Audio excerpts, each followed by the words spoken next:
नमस्कार दोस्तों, स्वागत है आज के इस एपिसोड में जिसमें हम बात करेंगे स्वतंत्रता के अधिकार की। एक मनुष्य के क्या अधिकार हैं हमारे संविधान के अनुसार और क्या उसके प्रोविजन किए गए हैं। दोस्तों, भारतीय स्वतंत्रता संग्राम या आजादी की जो लड़ाई लड़ी गई थी उसका एक मुख्य लक्ष्य था और वो था भारत के नागरिकों को स्वतंत्रता के अधिकार दिलाना, जो अधिकार भारतीयों को ब्रिटिश साम्राज्य के होते हुए नहीं मिल पा रहे थे। आजादी किसी भी व्यक्ति का नेचुरल राइट है जो कि किसी भी शासन द्वारा छीना नहीं जा सकता। इसी के बारे में व्यवस्था करते हुए भारत के संविधान में आर्टिकल 19 से लेके आर्टिकल 22 तक दिए गए स्वतंत्रता के अधिकार के बारे में बताया गया है। दोस्तों, व्यक्तिगत स्वतंत्रता के अधिकार को मूल अधिकारों में सबसे सर्वोच्च माना जाता है, सबसे ऊंचा माना जाता है, क्योंकि स्वतंत्रता ही जीवन है और बगैर स्वतंत्रता के जीवन की कल्पना करना थोड़ा मुश्किल होता है। भारत के संविधान का आर्टिकल 19 स्वतंत्रता का खुलकर उद्घोषणा करता है। भारत के सभी नागरिकों को आर्टिकल 19 के अंतर्गत स्वतंत्रता के वो सभी अधिकार दिए गए हैं जिन अधिकारों के लिए भारत की जनता द्वारा एक लंबे समय तक संघर्ष किया गया था। दोस्तों, वैसे तो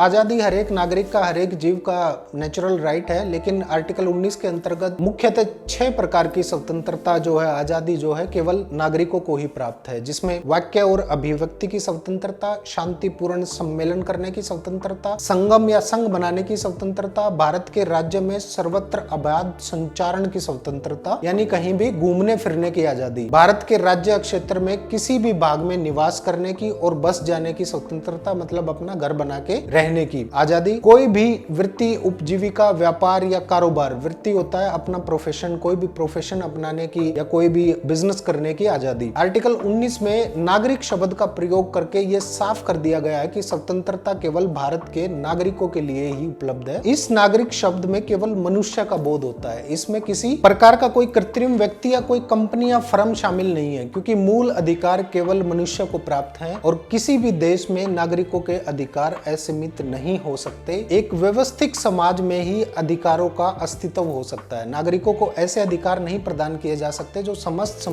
समुदाय के लिए हानिकारक हो। यदि समाज अधिकारों पर अंकुश नहीं लगाएगा तो उनका परिणाम विनाशकारी होगा। आजादी का अस्तित्व भी तभी संभव है जब विधि द्वारा अपने अधिकारों के प्रयोग में हम दूसरों के अधिकारों का भी सम्मान करें या ख्याल रखना सीखें। जब स्वतंत्रता के अधिकारों का प्रयोग करते हुए किसी दूसरे के अधिकारों पर आघात पहुंचाया जाता है या किसी दूसरे के अधिकारों का हनन किया जाता है, तो ऐसी स्थिति में न्यायालय द्वारा इन अधिकारों पर निर्बंध की व्यवस्था की जाती है, इन अधिकारों पर रिस्ट्रिक्शन लगाई जाती है और एक रीजनेबल तरीके से जांच करके जिसका अधिकार हो उसको बहाल कर दिया जाता है। दोस्तों, भारत के संविधान के आर्टिकल 19(1)(a) में बोलने की आजादी का प्रावधान किया गया है। वाक्य और अभिव्यक्ति की आजादी प्रजातांत्रिक शासन व्यवस्था की एक महत्वपूर्ण आधारशिला होती है। प्रत्येक प्रजातांत्रिक सरकार इस स्वतंत्रता को बड़ा महत्व देती है, क्योंकि इसके बिना जनता की तर्क वितर्क और आलोचना की शक्ति, जो कि प्रजातांत्रिक सरकार के समुचित संचालन के लिए जरूरी होती है, उसको विकसित करना संभव नहीं है। संविधान के इस आर्टिकल के अंतर्गत बोलने की आजादी भारत के नागरिकों को दी गई है। यहाँ वाक्य और अभिव्यक्ति की स्वतंत्रता का अर्थ है शब्द, लेखों, मुद्रण चिन्हों या किसी अन्य प्रकार से अपने विचारों को व्यक्त करना। अभिव्यक्ति की आजादी में किसी व्यक्ति के विचारों को किसी ऐसे माध्यम से अभिव्यक्त करना शामिल है जिसमें वो दूसरे व्यक्ति के साथ कम्युनिकेट कर सके। इसी के साथ दोस्तों, सूचना का अधिकार अधिनियम 2005 संविधान के इसी आर्टिकल के अंतर्गत बनाया गया है। इस अधिनियम का उद्देश्य देश के नागरिकों को लोक अधिकारियों के पास सरकारी कामकाज से संबंधित सूचनाओं को प्राप्त करने का अधिकार प्रदान करता है। आर्टिकल 21(a) और शिक्षा का अधिकार अधिनियम की योजना में राज्य की प्राथमिक बाध्यता है कि राज्य 6 से 14 वर्ष के बच्चों को अनिवार्य और निःशुल्क शिक्षा उपलब्ध कराए, और यह हर नागरिक का अधिकार है कि वो आर्टिकल 19(1)(6) के अधीन शैक्षणिक संस्थाएं स्थापित करे और उनका संचालन करे,